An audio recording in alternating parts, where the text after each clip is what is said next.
Good evening and welcome to Scotland at 7 here on Broadcasting Scotland. My name's Kenny McBride and I'm joined for a very special chat this evening by Peter Geoghegan. Peter, how are you doing this evening? I'm very good, Kenny. Thanks very much for having me on. Well, it is our pleasure. We start this evening with a quick rundown of today's headlines. So that starts as we always do with our coronavirus update. And as of 2 p.m. today, a total of 415,868 people in Scotland have been tested through NHS Scotland labs and UK government regional testing centres. Of these, 396,630 were confirmed negative, 19,238 were positive. There were 65 new confirmed cases of COVID-19 in Scotland today. There are, though, again, 0 new reported deaths of people who have tested positive. This will, of course, be an underestimate of the total number of cases, as not everyone with the virus will necessarily display symptoms and not everyone will necessarily get tested. We do, of course, urge you, if you are showing any symptoms, please do book a test as soon as you can. Of the people who have tested positive, there were 253 people in hospital last night, 3 of whom were in intensive care. And the number of patients in Scotland who have died from complications caused by the coronavirus infection remains at 2,491. This number only includes those who have died in hospital having received a positive test for the virus. And those sold for consumption on the premises. These businesses must now record the name and contact number of an individual or lead member of each household in a group that visits the premises. They must also record the date of the visit, the time of arrival, and, where possible, the departure time. The new regulations include customers, staff working on a particular day, and visitors such as delivery drivers and cleaners. France and the Netherlands will be removed from the list of destinations exempt from quarantine requirements due to an increased number of cases of coronavirus. Aruba, Turks and Caicos, Malta and Monaco will also be removed from the exemption list. The decision made by the Scottish Government and also made by the devolved administrations in Northern Ireland and Wales, as well as the UK Government, is to reduce the risk of transmission of the virus by those travelling from those countries. The measures will come into effect at 4 a.m. tomorrow and will mean those arriving in Scotland from France, the Netherlands, Aruba, Turks and Caicos, Malta and Monaco will be required to quarantine for 14 days. The SNP has hit out a secretive UK government meeting on US whisky tariffs. The MPs were invited to attend hours after the meeting had taken place. MPs were contacted to take part in a meeting with Tory Minister Liz Truss, billed as an update on US retaliatory tariffs on EU and UK products. The SNP has blasted the UK government because the invitation came to MPs 2 hours after the 4:30 meeting yesterday. Earlier this week, it was reported that the Trump administration would continue import tariffs on Scotch whisky. The tariffs have cost the whisky sector around £200 million so far, with exports to the US down by 30% since their imposition. The National Farmers Union Scotland has warned that UK government plans for a post-Brexit internal market threaten a range of devolved policies and could damage Scotland's reputation for high-quality food and drink. NFUS President Andrew McCormick said the proposals limit the devolved administration's ability to act if any standards were lowered and give the youth policy like agriculture, the environment or animal health and welfare. 40 of Scotland's leading environmental charities also warned today that the so-called internal market could seriously harm Scotland's precious wildlife, landscape and food quality by dragging down standards. A new field study into the impact of grouse moors on Scotland's wildlife is shocking and shows an industry out of control, the Scottish Greens have said. The study for the League of Cruel Sports, carried out by an independent surveyor, tracked the scale, distribution and use of traps, snares, medicated grit and other techniques used on grouse moors, and calculated that up to 250,000 animals are killed each year to maintain the numbers of red grouse needed to support the hobby shooting industry. The revelation comes after yet more reports of birds of prey vanishing or found killed around grouse moors and an open season on mountain hares that should never have gone ahead, said Green Environment spokesman Mark Ruskell MSP. He added, "It's time for ministers to call time on this annual damage, killing, burning and degradation of our landscape." Belarusian opposition leader Svetlana Tsikhanouskaya today called for more protests and an election recount, piling pressure on President Alexander Lukashenko, known as Europe's last dictator, as he faces the biggest challenge of his 26 years in power. In a video posted on YouTube from self-imposed exile in Lithuania, Tikhanovskaya asked supporters to demand an official investigation into allegations that Lukashenko rigged last Sunday's presidential election. At least 2 protesters were killed and thousands detained in a violent crackdown this week. The EU is considering new sanctions on Belarus, which is seen by Russia as a strategic buffer against NATO and the EU. Thousands continued to protest today in Minsk, with several factories emptying as workers rallied to the anti-Lukashenko movement. Israel and the United Arab Emirates announced yesterday that they will normalise diplomatic ties and forge a broad new relationship, a move that reshapes the order of Middle East politics from the Palestinian issue to the fight against Iran. Under the accord, which US President Donald Trump helped broker, Israel agreed to suspend its planned annexation of areas of the occupied West Bank. It also firms up opposition to Iran, which the UAE, Israel and the US view as the main threat in the conflict-riven Middle East. Israel has signed peace agreements with Egypt in 1979 and Jordan in 1994, but the UAE, along with most other Arab nations, did not recognise Israel and had no formal diplomatic or economic relations with it until now. It becomes the first Gulf Arab country to reach such a deal with the Jewish state. Officials from the 3 countries called the accord historic and a breakthrough towards peace, but Palestinian leaders, apparently taken by surprise, denounced it as a stab in the back to their cause. Survivors of historical child abuse in care in Scotland will have the opportunity to apply for financial redress payments of up to £80,000 under a proposed new law.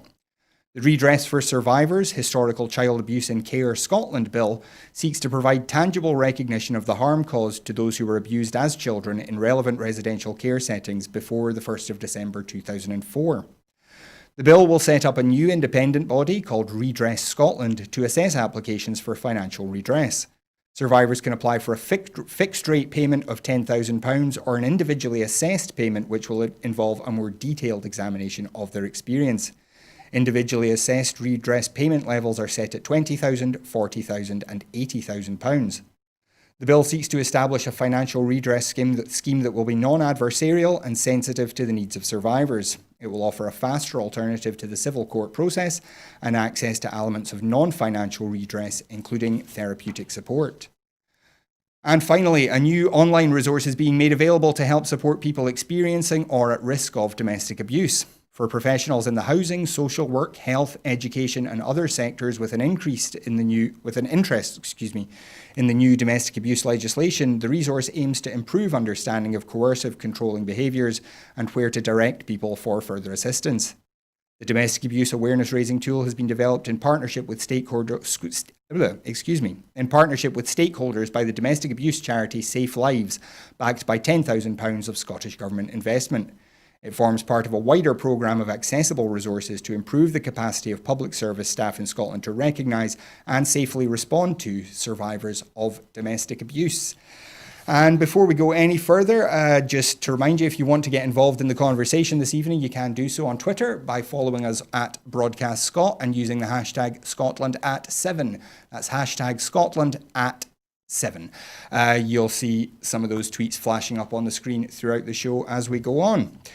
But now we come to our guest, and Peter Geoghegan, you're a journalist with Open Democracy. You're the chair of the Ferret, and you are the author of this new book, Democracy for Sale: Dark Money and Dirty Politics.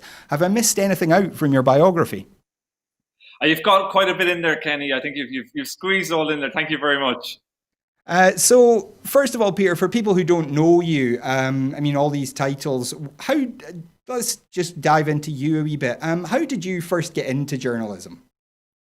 Well, actually, I didn't start off as a journalist, which maybe kind of explains some of my circuitous roots in journalism. I came to Scotland actually back in 2004, I think it was, on a PhD scholarship at Edinburgh University to do a PhD in human geography, which I did. It was a kind of a social science degree looking at post-agreement Northern Ireland and state building and things like that. So I kind of did that, but while I was doing that, I'd always written. I've kind of always been a writer in many respects. And I think my earliest publication when I was about 15 and I was in secondary school, and I used to have a fanzine, one of those kind of sellotaped, photocopied fanzines with reviews of the latest goings on and made up interviews and things like that. And I'd circulate that amongst my classmates. So that was my first kind of foray into journalism. And later I wrote for college magazines and things like that, college newspapers. And I used to freelance quite a lot when I did my PhD. I'd freelance for kind of small publications. And that was kind of how I fell into journalism. But I finished my PhD, I did a short postdoc in Belfast. And at the same time, I was freelancing for an arts website called Culture Northern Ireland, which no longer exists, funded by the Arts Council. And when my short contract ended, there was a job going at Culture Northern Ireland, and I got that job on a minuscule wage, writing and reporting on all sorts of cultural activities in Northern Ireland. That's over 10 years ago. And my career kind of developed from there. I came back to Scotland, wrote a hell of a lot about Scottish politics, wrote a book on the referendum, the People's Referendum back in 2014. And then I found myself, I was one of the founder members of the Ferret about a year later, with lots of some really great colleagues, and which is I'm so pleased it's still going. Do support the Ferret. And I worked for Channel 4, I worked on investigations, and I found myself 3 years later, in kind of 2017, writing for Open Democracy, writing the first stories that became this investigation that became my book, Dark Money, Democracy for Sale, Dark Money and Dirty Politics. And now I'm also the investigations editor at Open Democracy. So lots of job titles, and luckily for me, lots of interesting kind of avenues of investigation. And really, when it comes to things like money in politics and influence and how influence is bought and peddled in our politics, there really kind of at the moment is no real end in sight in the number of kind of places and stories to be kind of focusing on writing about. Now, obviously, for people who have read the book, they'll know that that history of looking into Northern Ireland has played a role in this book. But what was it that really kind of got you going on this, and what made you realise that there was maybe a whole book rather than maybe just a couple of articles in this subject? Well, I really, I'm probably as surprised as anybody about this book in some respects. If you told me 4 years ago that I'd end up writing this book, I would have been very, very, very surprised. It wasn't something that I kind of had sat down and planned to do. And the genesis of this book is kind of laid out on the very first page of it is back in June of 2016, 2 days before the Brexit referendum, late June 2016, I was working for the Irish Times. I was reporting, and I was in the city of Sunderland, up in the northeast of England. And I was doing that thing that reporters do ahead of a big vote. I was in a place I don't live in, trying to take a temperature, trying to get a sense of what's happening on the ground, how might the vote go in this kind of solidly Labour, but also post-industrial city. And so I spent about 48 hours in Sunderland talking to people and kind of getting the temperature. And then as I was leaving Sunderland, I was at a suburban train station waiting to get the train into Newcastle and on back home up to Glasgow. And I noticed a copy of the Metro, the free newspaper, and had a big advert in the front of it that said, "Take back control." And it was one of those wraparound adverts that goes the whole way around the newspaper. So I picked it up and had a look. It's a big advert, 48 hours before the vote. I noticed on the back there was the logo of the Democratic Unionist Party. Right? So, and said like a little imprint that said, paid for on behalf of the Democratic Unionist Party. And I'd worked in Belfast, so I knew all about the DUP.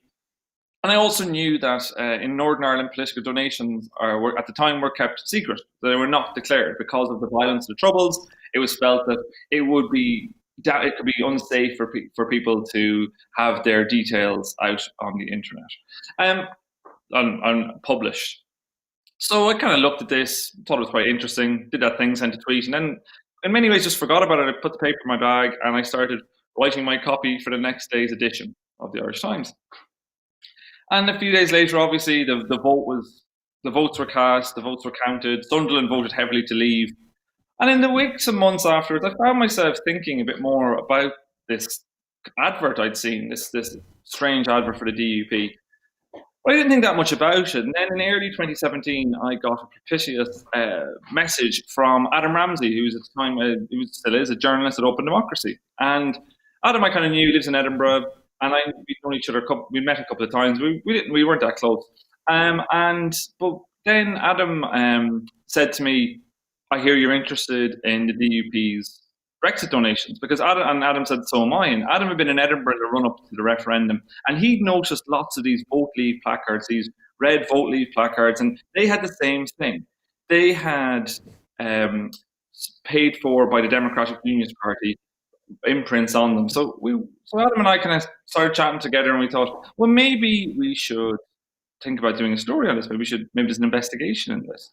So we started digging into it, and we started trying to find out, well, where did this money come from? We published our first story, which was able to show that the DUP had spent at least £250,000 on their Brexit donation, which was a huge sum for Northern Irish politics. But actually, then subsequently we were able to discover it had been actually £435,000, and the money had come through a secretive organisation called the Constitutional Research Council, run by a man called Richard Cook, who was a serial unsuccessful Scottish Conservative candidate in East Renfrewshire against Jim Murphy back in the day. And that was the first story, but actually it then made me stand back and go, well, if this is just one instance of what's happening with money in politics, what else is going on? So from there, it kind of cascaded into a series of stories about everything from the Brexit referendum, from Vote Leave and Aaron Banks, to lobbying outfits in Britain, how money is funneled into British politics and even internationally. So from a very small acorn, well, if you want to call it a big oak, my book was born. Yeah. So obviously there's a lot of stuff in the book. I'm only about halfway through it, I have to confess, because I only started reading it when we got you confirmed as a guest for tonight. But why does it matter? Well, I mean, this may seem a really obvious question to you, but why does it matter where the money in our politics comes from, and how does it affect the way our politics runs? That's a good question. I think a lot of people say, well, does it really matter? It doesn't matter where politicians get their money from. Really, at the end of the day, does it really influence what they do? My answer to that, well, I guess is twofold. It's like, on the one hand, we have so much voluminous evidence, to be blunt, that political donations can sway and change our politics. Just look at the recent scandal around Robert Jenrick, the housing minister, and the Tory donor Richard Desmond. Richard Desmond, owner of the Daily Star and other such stellar publications, wanted to build a massive £1 billion development in East London, huge housing development, and the local council, Tower Hamlets, had basically kind of blocked aspects of the planning permission, or were holding it up. Robert Jenrick, the housing minister, decided to get involved to overrule the local planning officials and to grant the planning permission, as he could do because he's Secretary of State for Housing. To avoid having to have a full formal investigation into this, Robert Jenrick admitted, quote, apparent bias in his decision. Subsequently emerged a series of text messages that had been sent between Desmond and Jenrick about this. But not only that, Desmond had shown Mr. Jenrick a video of his proposed development at a Tory party fundraiser in November, just a few months before Robert Jenrick changed his decided to overrule his local officials to grant this planning permission.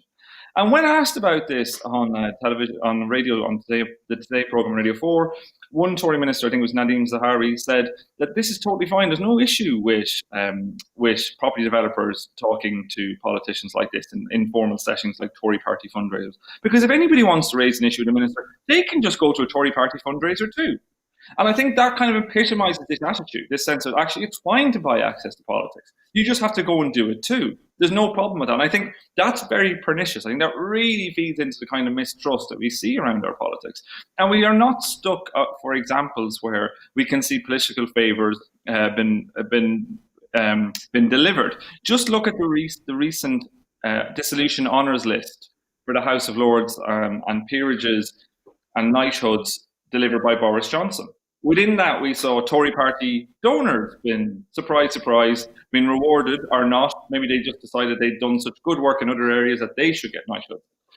I've actually done some investigations into this and discovered that a fifth of leading Tory donors have been given either knighthoods or peerages in the last 10 years. So if you're a large Tory donor and you give a lot of money, there's a really good chance, way higher, should we say, way higher than statistical probability. Actually, it's around the same probability as one person winning the lottery, of these specific individuals who just happen to be Tory donors also becoming peers and knights of the realm. And I think that's the kind of thing that you can see about how money directly, political donations, affects our politics. But in many ways, I'm not just interested in that, or actually I think that's the most obvious transactional way that money affects our politics. But I think there's lots of other ways that are way more pernicious and way more pervasive. And that's some of the kind of things I talk about donations in my book, but I also talk about the role of about buying political ideas. And what I mean by that is, if you think about it, if you want a politician to do something, and if you want to change, if there's something you want to happen, kind of political policy, one way of doing it is trying to lobby a politician, giving them money and trying to lobby them at kind of off the record briefing, the kind of thing that Conservatives have, these leaders group dinners where if you give £50,000 or more a year, you get to have dinner with the Prime Minister and Cabinet Minister. So that'd be a good chance if you want to lobby a politician about an issue.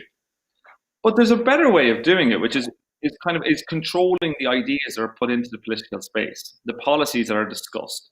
And this is really an idea that dates back to the 1950s, to a man named Anthony Fisher, who I write about in my book, who set up a thing called the Institute of Economic Affairs, which some viewers might know.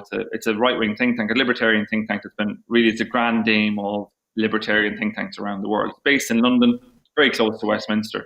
And it sounds really, really independent and really kind of august, the Institute of Economic Affairs. In reality, it's a corporate lobbying organization. And what Fisher did when he set this up back in the 1950s, he was very against the post-war consensus, this consensus between Tories and Labour, that the economy would be managed by the state. And he went to see Friedrich Hayek. And Friedrich Hayek is a very famous neoliberal economist, kind of father of libertarian economics, who was teaching at the London School of Economics. And Fisher said to Hayek, look, I don't like this political situation. I think we should have much more free enterprise. I think the state shouldn't be involved in the running of the economy at all. And I think I might go into politics. And Hayek said, don't go into politics. That's a waste of time. You're just going to become one of all these politicians. You get nothing done. What you want to do is control the ideas that the politicians talk about. And from then on, the Institute of Economic Affairs started inviting all these politicians around to its offices. It would put its policy papers together. It would have meetings with opinion formers, with newspaper journalists. The idea was to get their ideas onto the political agenda. Fast forward in some ways to Washington, D.C. about 25 years later, the great American think tanks of the right, the Cato Institute, the Heritage Foundation, which really have transformed American politics, the American Enterprise Institute. These organizations, which are funded by dark money, funded by plutocrats and anonymous donors, were really effective at putting ideas into the political space that hadn't been there before. For example, climate change denialism and things like that. And things like, why environmental rules should be degraded, why workers' rights should be degraded. Like, these were all very much policies that came out of this think tank world and then went into politics. And the advantage of that is because it looks like it's an independent world coming up with these ideas. And if you look at Britain before the Brexit referendum and the years before that, and especially after the Brexit referendum, I would argue, what you saw was a real rise in the activity of these sorts of groups, these sort of anonymously funded think tanks. They don't declare their donors. We know that they've got money from big oil companies, from tobacco lobby and things like that. They would argue that all of the policies that they advocate are what they believe. That might be true, but it also often chimes with what donors would want as well.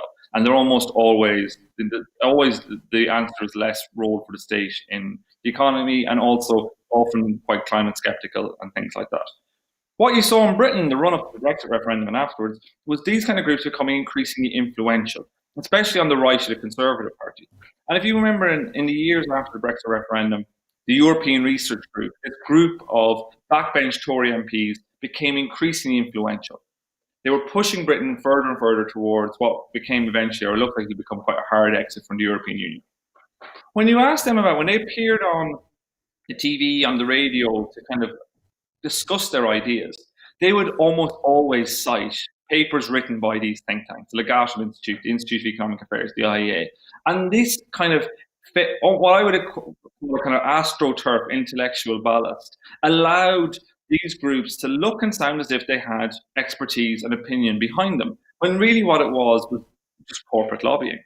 And I think the way that affects our politics is massive. And just to take one example quickly, the idea of free ports, which some viewers might have heard of. This is the idea that you'll take lots of the kind of ports around Britain. After Brexit, they will become kind of little, almost like really mini tax havens. They'll become little free enterprise zones where there's low taxes, low tariffs, and all the rest of it. And I think they're talking about making 10 or 12 of them around the UK. There's some of them in Europe already. The European Union is trying to get rid of them. They are basically a money launderer's charter. They're seen internationally, organizations like Transparency International, Spotlight and Corruption have talked about the role of these free ports in allowing for money laundering and for corruption. So this idea suddenly has become a big idea in the British government circles. Where did it come from? Well, back in 2018, a lobbying organisation in London, a small lobbying group, who were working on behalf of some people who own port companies, come up with a paper. They wrote a paper on what a great idea free ports would be for post-Brexit Britain. Great idea, global Britain, spoke to the language of the time, Britain taking back control, free ports, open to the world, etc. The Institute of Economic Affairs wrote a paper saying how good it was. The Institute of Economic Affairs spokespeople appeared in the media talking about it. Backbenchers in the Institute of Economic Affairs, backbenchers in the European Research Group, including actually supporters such as Rishi Sunak, who's now the Chancellor, all started talking about what a great idea the Freeport is. On the 31st of January this year, when Britain officially left the European Union, the Department for International Trade, the Brexit department essentially for foreign trade, sent a tweet talking about now we're going to have our great free ports and how wonderful it'll be. And I think that's just exactly the kind of example it encapsulates how money and influence, not even large amounts of money, can take fringe ideas and put them onto the front and centre of the political spectrum.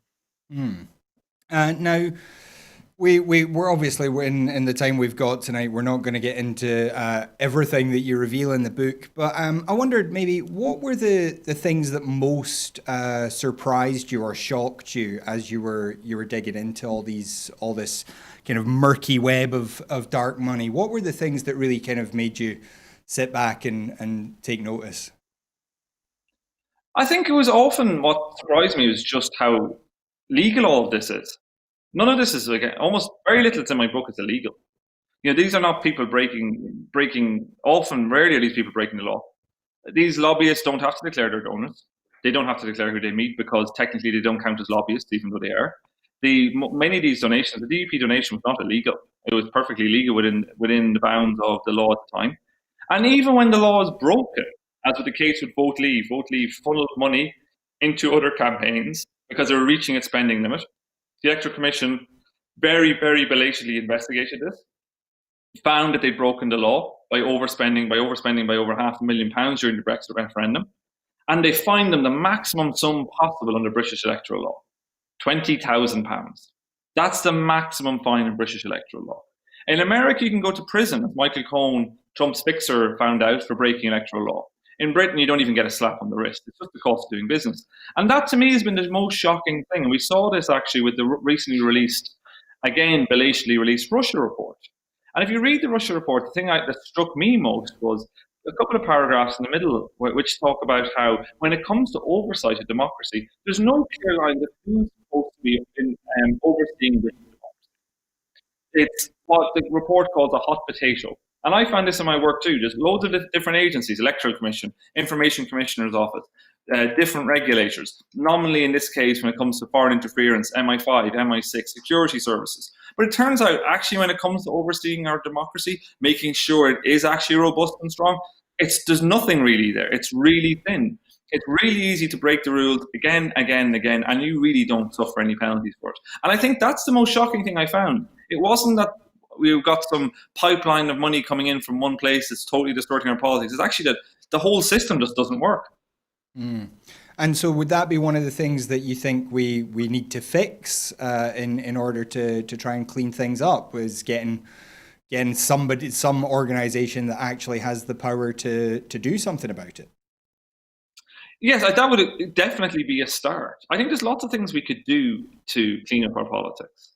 I talk about it. I talk about it in my book about some of the suggestions that things that could easily be done. It's not hard to take the money out of politics in some respects. Britain is very unusual in its reliance on money in politics. I think we look too often at America only and think, well, that's America, so we look like America, but it's not as bad here because there's less money, which I don't think is true either. But on the grand scheme of things, everywhere else is this problem too. That's not true. Most countries do not have anything like this reliance on private money in politics.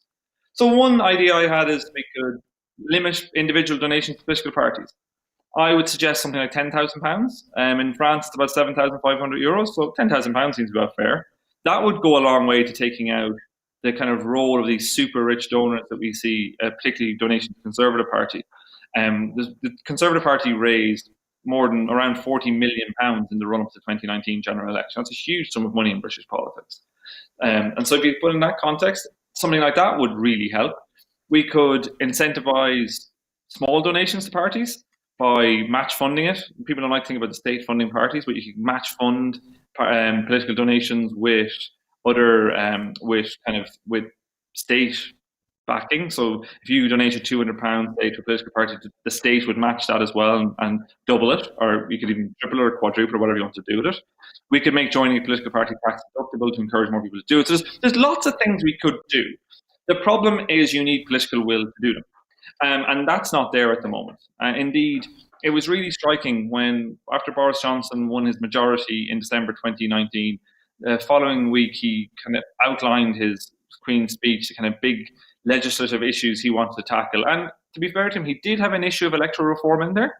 He wants to introduce, he intends to introduce mandatory ID for voting, which means if you go to vote, at the moment you don't need anything, just go and give your name. You would have to have mandatory voting to stop voter impersonation.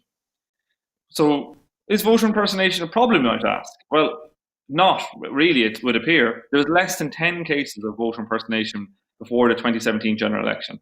None of those were successfully prosecuted. So in the country, 55 billion, 60 million people, a handful.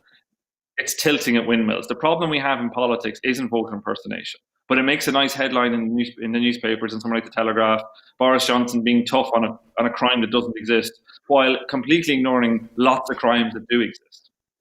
Now, obviously, there are think tanks and other organisations like this on both sides of the political debate. There are left-wing think tanks, left-wing lobbying groups.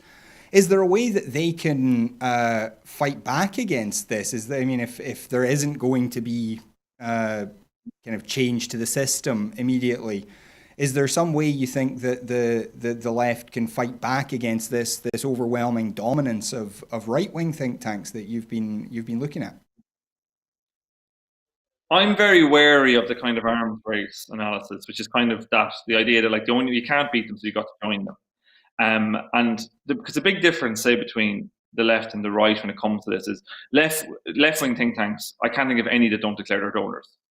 I can't think of any libertarian think tanks who do declare their donors. That's a big, and to me, that's a huge difference. That is fundamentally a massive difference. If you are the Institute for Public Policy Research and you're given a chunk of money to do research on, say, the green economy, that is, I think, qualitatively different from the IEA producing a policy paper, say, on a sugar tax, and you don't know who paid for it. That is just, to me, is not the same thing. One is clear lobbying, the other you can see with the agenda and you can make a call based on who's funded it. I think that's really important to know where the money comes from. Because the same has been said actually of the organisation I work for, and even for the organisations I work for. You could say, well, the Open Democracy, for example, we are funded by our readers, but we also have grants. I'm funded by Luminate, which is Piero Midiar, the guy who made eBay. We've had funding from lots of other charitable organisations. But the big difference with that is our funding is published, but also there's clear lines of oversight, and there's no role for funders in the work that they fund beyond what is a grant application. That is not the same. We know that from whistleblowers, and we know that from evidence from undercover footage that, say, the Greenpeace Unearthed did on the IEA 2 years ago. We can see a transactional agreement where you're talking to a funder, the IEA is talking to a funder, a potential funder for a report, and they're saying if you pay £32,000 for this report, it will say X, Y, and Z. It'll broadly, you won't get to write the report, but we can be pretty sure its conclusion will be in your interest. That's a very, very, very different relationship. But my concern is especially including on online, I think if the left of politics tries to outgun the right on this, what you end up with is an arms race, and it's an arms race in which you always lose. Because that's what happened in American politics, really. In the 70s, there was a huge rise of conservative money flowing into politics, Republican money, and that fueled, in many ways, the rise of Reaganism. And at the same time as Thatcherism was growing in Britain. In response to that, progressive funders, lots of big donors started funneling money into Democrats. And what I think you've ended up in America is a massive arms race that cuts across party lines. I think the whole system, whether you're a Democrat or Republican, is fundamentally based on big money. And I do worry about that. That's where you will end up. And there is an element which every time people who see themselves as being against this kind of type of politics, this type of clandestine dark money politics, do things that echo that, whether it's putting out kind of dodgy information on Facebook and Twitter, creating kind of astroturf groups, as the right have done for a long time, and the left have done at times too recently. I think then you lose the moral authority to say, look, this is wrong. And I think it plays into a world in which you can't win. I think, I spoke to people in my book a lot about the online space and the online world and what works and what doesn't. And we all know this really, that like fear and anger really, really drive online politics. And they are emotions that the right is very good at harnessing. And I think the left it can't win it's taking a water pistol to a gunfight if it thinks within the rules without actually instead going, right, the rules of the game, there are no rules of the game. I call it the online Wild West. We need rules. And that's what it needs rather than trying to fight fire with fire. Mm. Now, obviously, a lot of the book focuses on Brexit and this transatlantic kind of trade in ideas and money and whatnot. But here in Scotland, obviously, we have our own concerns. Where do you think Scotland stands in terms of the dark money, in terms of lobbying, in terms of all the issues that you've been looking into? Where does Scotland stand? I think Scotland's an interesting place. It's slightly different. What Scotland, I think, has is a very small political class that's very closely aligned across all the political parties, and a very small kind of median corporate class that all knows each other. So I think the issues in Scotland are quite different and probably closer to kind of issues you find in my own country of Ireland, where you have like a kind of almost a version of groupthink. So if there's a lot of lobbying that goes on, and there's a lot of anonymous lobbying that goes on. So, for example, Charlotte Street Partners is a very, very kind of well-heeled lobbying outfit owned by Angus Grossart, who ex-RBS. Charlotte Street doesn't declare who its donors, who its clients are. And it doesn't have to. And on its staff are a lot of people from both sides of the political spectrum, SNP and Labour, and it's very well connected. And I think that's where the issues in Scotland as much are about the coziness of the relations between politics and the lobbying industry as is. I think it's harder for outside influences to really kind of get agenda setting things in the way that you might see in England. There isn't the same in British politics.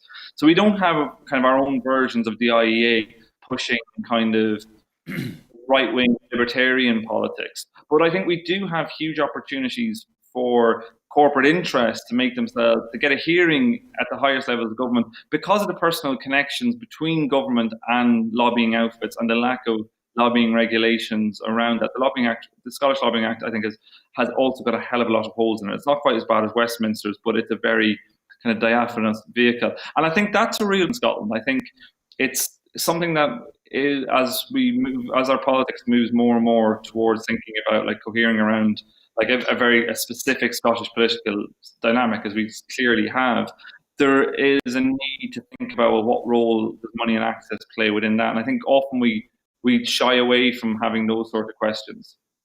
So obviously we are within the UK framework on some issues. We have a distinct Scottish framework on others. And as you say, you mentioned money flowing through Scotland to Northern Ireland for that big DUP bung. What do you think needs to change then? What would be your kind of first plan of your first item of action if you were to try and clean up the system for Scotland as it stands now? Well, partly one of the issues I think is, and this is an issue for all the devolved nations in the UK, is that what works at a UK level in terms of our political donations, I would argue it doesn't anyway, really doesn't work at a kind of devolved level. And what I mean by that is, so in Britain, if you give more than £7,500 to a political party, that has to be declared. A lot of people are given £7,499 and know that from freedom of information requests. I've managed to kind of glean some information out. So you can see people are putting up against the top of it. But in somewhere like Scotland or Northern Ireland or Wales, £7,499 would get you a lot further than it will in Westminster. These are large sums of money for Scotland, very large sums of money for Northern Ireland, huge sums of money for Northern Ireland, but not anywhere near as big at a UK level. just taking away from Scotland just for a second, I can talk more to Scotland. So, for example, on the back, really on the back of the work that we did at Open Democracy, finally there was donor transparency in Northern Ireland. Finally, they changed the legislation. The political donations we published. Hurrah! Great stuff. Now we're going to know who's funding Northern Irish politics. Except for two donations at the very first declaration, which clearly had been erroneously kind of recorded, which went to Ian Paisley Jr. in the DUP in North Antrim, and actually I think they should have been intended for the DUP's main office, because at the value they had come in, they could have, if they gone to the main office, they wouldn't have to declare them. There's been almost no political donations ever declared in Northern Ireland because the thresholds are too high. You could give £5,000 to a political party in Northern Ireland and get a lot of access. So why would you give them more than that? And you won't have to be declared. Your name won't have to go out there. So that's one issue. I think there's actually a really strong case for changing the very dynamic of that aspect of electoral law in Scotland. But I think there's more. There's other things that you could do in Scotland too. I would like to see the lobbying register reform more too. We have a bespoke Scottish lobbying register. It could be a hell of a lot stronger. We could strengthen freedom of information legislation more in Scotland too. So there's transparency things we could do around money in politics as well. And also, as we've seen, I think the kind of funding structures that fund the Conservative Party in the rest of the UK also exist in Britain and in Scotland with the same problems. These unincorporated associations, which I write a lot about in my book, which sound like they're really, grand structures, the unincorporated association, but really it's a kind of legal fiction. It's a vehicle that really only exists for donation money to political parties. Unincorporated associations don't have to file company accounts, don't have to list of members, they don't have to have an address, they don't have to have anything. So the Constitutional Research Council and Richard Cook is one example, but actually there's been a number of examples in Scotland of these kind of groups giving money to the Conservative Party. And the real problem with this is that unincorporated associations can take money in and give it out pretty much anonymously. There's almost, as I write in my book, the unincorporated associations hardly ever declare any donors. I think there's been about 6 in the last 10 years, 6 single donations, while these same unincorporated corporations have given more than £1 million to the Conservative Party across the UK, and a lot of it in Scotland. And I think that really does need cleaning up. And I think particularly in Scotland, there's an issue around unincorporated association. We've seen that actually with fines levied at Scottish Tory unincorporated associations by the Electoral Commission, which suggests there is an issue. Yeah. So what do you think then is stopping us from doing more on this? This is something that yourself and other people in civic society have been calling for. What is it what's the hold up, do you think? I'm going to prove my ignorance here for a moment. I'm pretty sure electoral law, I'm very sure electoral law is a reserved issue. So from a Scottish perspective, people can correct me if I'm wrong, and apologies if I am wrong on this. I don't think there's all that much in terms of actually changing electoral law, which is a very, very knotty. The British electoral law is so cumbersome and complicated. I went to interview Gavin Miller QC, who's the foremost expert in British electoral law for this book, and he compared it to a construction by the famous British artist Heath Robinson, who was famous for these kind of really, really convoluted structures to do really simple things. And the reason what Gavin Miller meant by that is just there's so much bits and kind of bits of law that really just don't make any sense. It's not clear what they're trying to do, and it makes it really difficult to interpret and to actually act, to kind of enact the law around our elections. So there's a huge electoral system. There's a huge need at a British level to reform massively electoral law. That's the first thing I would suggest. Huge, huge. But again, there's no political will to do this. On the very same morning that the Russia report came out, Chloe Smith, who's a minister in the Cabinet Office, and the Cabinet Office will be the government department that's kind of in charge of kind of carrying out the Prime Minister's wishes and desires, very much involved in things like reform of the law and transparency. Chloe Smith said that there was that, quote, it wasn't a priority to consolidate British electoral law. They're not going to do anything on it. And I think that's the fundamental problem, because if you look at it, the political system profits politicians. And actually, to be honest, I think it does it across the piece, no matter which political party you are. Politicians have never shown any interest, really, in reforming the system that gets them into power. And that's the crux of this matter. There's a turkeys voting for Christmas aspect to it. These politicians know how the system works. know how to work the system, know how to get around things like constituency spending limits, which almost every party breaks routinely and never gets punished for. They know what works, what doesn't work. They know where they can push. And that's the problem. There's no impetus. And that's particularly true to the Conservative Party. They won in 2019, running what I would argue was one of the dirtiest campaigns we've seen. Work I've done subsequently shows that hundreds of thousands of pounds went through unincorporated associations anonymously to these red wall seats that the Conservatives were fighting for against Labour and won many of. There was a huge amount of online chicanery going on, really kind of skullduggery, rebranding of the Conservative Twitter profile as a fact-checking site, all this sort of stuff, really dirty stuff. So when a political party is winning 80 seats majority doing that, there's no impetus for them to change.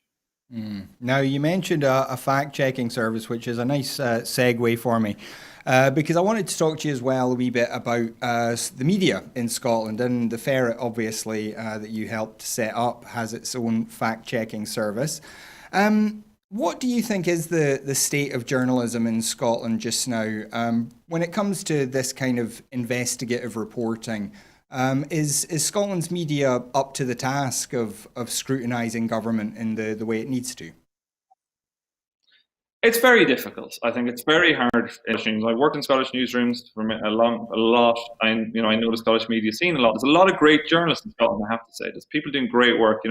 Look at people like Martin McLaughlin's investigations to Donald Trump here in Scotland, which have been covered everywhere from the New York Times to Washington Post and all around the world. People like David Pratt reporting from around conflict zones around the globe for a Scottish audience. So there's great journalism that goes on, but it's very hard, I think, for journalists in Scotland in general to get the time and resource to do this sort of work. You can see yourself the number of cutbacks, even since I came to Scotland. I remember when I first moved to Scotland, lived in Edinburgh, often buy the Scotsman, often bought the Herald, the Sunday Herald. These were big newspapers, well known, with good staff, large staff, and there was a sense in which there was a proper kind of newspaper industry and a media industry around it.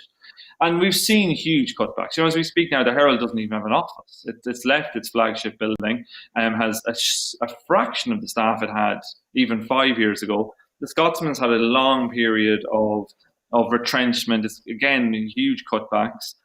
Both companies, both the Herald and the Scotsman, owned by kind of private, large companies that really, I think, have mismanaged them. Like these are print papers that made money and continue to actually make money, but the only way but these are companies that want returns for their shareholders, and this is a huge problem. This is the mishmash between legacy media organizations that need to make shareholder returns for the people who own them. The only way to do that is by cutting them to the bone, cutting staff, and then in the process, quality declines and readership declines in the back of it.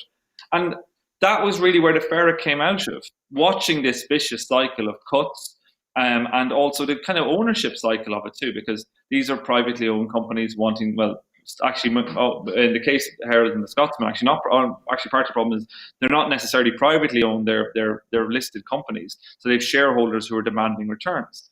So with the Ferret, we took a totally different approach. The Ferret is a cooperative. Everyone who joins the Ferret has the same stake in the cooperative. So if you or any viewers out there join the Ferret today, ferret.scot, they would have the same ownership to the Ferret as I have. And that part of that process is about democratizing the media, saying to people that this is we all have an equal stake in it. There isn't shareholders looking for returns. There isn't legacy costs, and that's really where that idea came out of. And it was motivated by some of the gaps that we do see in the Scottish media. And I think, unfortunately, that's an ongoing issue. It's a very, very challenging environment to be a journalist in. And I think, but hopefully that also gives opportunities for other people to do things in the space and to produce work that can then be followed up by others. Mm-hmm. Now, is the way the Ferret is set up? Do you think that is something that other news organisations could take up? Do you think that is a model that can make for high level sustainable journalism over the longer term? I think it's very. People say the Ferret is not the answer, the single answer to journalism. If all the newspapers didn't exist and we just had the Ferret, we would have problems. There's other cooperatives who are doing similar things to the Ferret, the Bristol Cable in Bristol, lots of other kind of global examples. I think it's a really important thing. Open Democracy, where I work, is a lot of great. We rely on our subscribers to do the work to our supporters, our members. It's really important. I think we are seeing a growth in independent media. I think that's a really positive thing. But at the same time, we're seeing a huge cutbacks in what you want to call traditional media, and that is not a good thing. That is a real danger because, and this is already not happening. Who is going to go and cover the courts? Who is going to go and report the kind of quite prosaic daily news in which, the kind of work I do actually depends. I need someone to write. When I go through court reports, I need to see, I need someone who's in the court to write the court reports so I can find out what's happening. There's a bedrock of public information that almost needs to exist for even people like me, for our job to work. And not even that, also, what you want to do is to take the stories I might do on Open Democracy or The Ferret and to bring them to a mass audience. That's very important. On my work, the work that's in this book has appeared everywhere, from the Daily Mail to the Sun to the Guardian to every newspaper pretty much around in Britain, every newspaper in Britain, the Financial Times. All of my stories, and I think in the last 6 months, I've had front page stories from Open Democracy on the Financial Times, the Guardian, and the Independent. This is important, I think, because it's taking the work that we do to a much wider audience as part of what you're trying to do in terms of journalism to try and affect change. If those kind of other modes of communication, these traditional legacy outlets, become smaller and smaller, it's harder and harder actually to get that kind of work out into those audiences, and that is a problem. I think there's a real genuine problem of quality journalism being happening to an audience, to a wide audience. Like, there's great, like if you look at the FT or something, there's a lot of great journalism, a lot of it's behind a paywall. And that is a problem too. I think there's a need for quality journalism that the whole public can consume. Yeah. So if you were, again, if you had your druthers, what would be the steps that you might take to try and make journalism in Scotland more viable? Well, one thing I would do, there's a bunch, like some of them are quite prosaic things. One is I would make journalism a charitable pursuit, which it isn't at the moment. So journalists like us at The Ferret could actually be given money charitably, which would be very helpful. It has tax benefits, but also it would allow us to apply for money that we are not able to apply for at the moment. So that would be useful. That would be quite a good thing. I think as well, like changing the conception of the future of journalism would be useful. I think a lot of time we think about the future of journalism, we do think about underpinning and trying to kind of prop up the companies that already exist. And I'm not saying that we should try and get rid of the companies that already exist. I think it is important. We need newspapers. But the way these newspapers are currently structured and run, I think, is a problem. And I think it would be very useful to have to think about it as journalism as a public good. So I think there is an interesting question about what's the role of the state in this. Can the state support independent media? Can the state support journalism that already exists to do good work? Like, one example, and I think is an example of something that hasn't worked very well, is the BBC's local democracy reporter scheme, which was brought in by George Osborne at the behest, really, of newspaper editors who said the BBC are taking, the BBC is too big. Their stories do really well. We need help. So what was decided was the license fee would be used to pay for local democracy reporters who go on to newspapers. Those newspapers, which are owned by shareholders, often were sacking staff, continue to sack staff.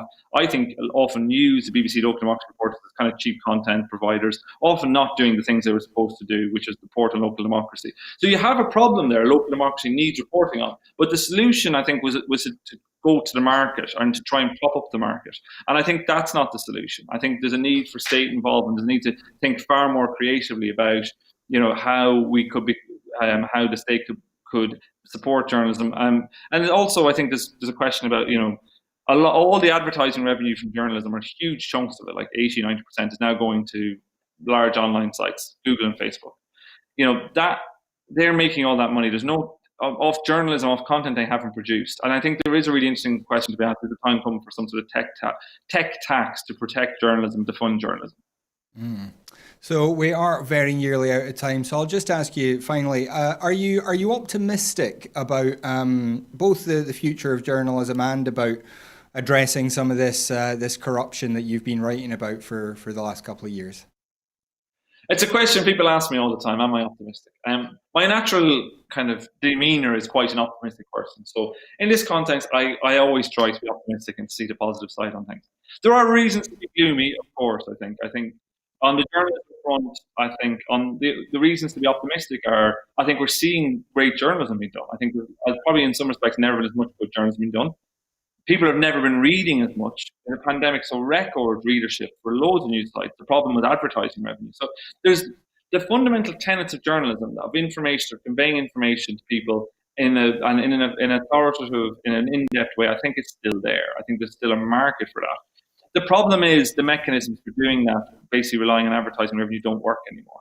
And they need, so that my level of optimism depends on just how liable we are to try and kind of move beyond that into something else. And I think that transition and the importance of a free flow of information for democracy cannot be underplayed. And I think that's why this is a societal problem. But again, there is a politicians and the turkeys voting for Christmas aspect to it, which is politicians don't like a hell of a lot of transparency often. So there is a kind of, and journalists are often quite a useful political football for politicians. So there is that issue there. So my optimism in that depends on what side of the bed I've got out of.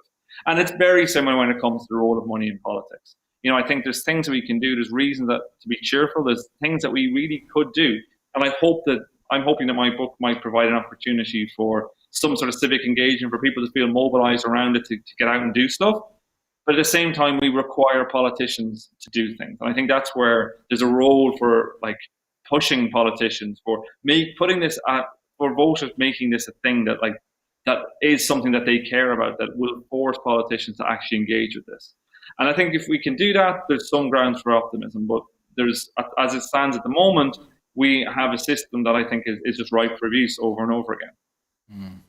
Well, that is just about all we've got time for. So I can say, as I said, I've only got about halfway through the book, but it's going to have to take a hell of a nosedive for me not to be able to recommend it. If people do want to get a hold of the book, how can they do that, Peter? It's available in all good bookstores. It's available online. Waterstones, I know we're stocking it online. And if you just go to your local bookstore and order it in there. Democracy for Sale, Dark Money from Dirty Politics, published by Head of Zeus. Brilliant. Well, Peter Geoghegan, thank you so much for joining us. It's been a great pleasure, and I do hope we'll have you back some other time to talk in even more depth. But that's all we've got time for this evening. So thank you very much to you at home for joining us. We wouldn't be anywhere without our audience. So do please. So thank you very much for joining us. We have talked obviously about how to make journalism sustainable in Scotland, and so this is the bit where we do have to ask you for money. If you're able to support us, do please go to broadcastingscotland.scot/register. Sign up there as a supporter, and your £5 a month makes a huge difference to what we're able to do here at Broadcasting Scotland. If you're not able to support us financially, you can still make a big difference. You can follow us on Twitter at Broadcast Scot. You can find us on Facebook, subscribe to our channel on YouTube, like the videos, share them around, let people know why you watch Broadcasting Scotland, and hopefully they will then give us a try as well. And finally, if you want to get involved, Peter has talked about the importance of journalism. If you want to get involved in actually making these stories, then do give us a call. We have lots of opportunities here at Broadcasting Scotland, both in front of and behind the camera. So do please get in touch if you've got any interest in helping build a better broadcaster for Scotland. But that is absolutely all we have time for today. So once again, thank you very much to Peter Geoghegan. I will be back on Sunday with the Full Scottish, where I'll be talking to Dr. Alan Flowers and by Maggie Chapman, former co-leader of the Greens and I think vice president of the Scottish Independence Convention. But until then, that is absolutely all we have time for. So have a great weekend. Goodbye.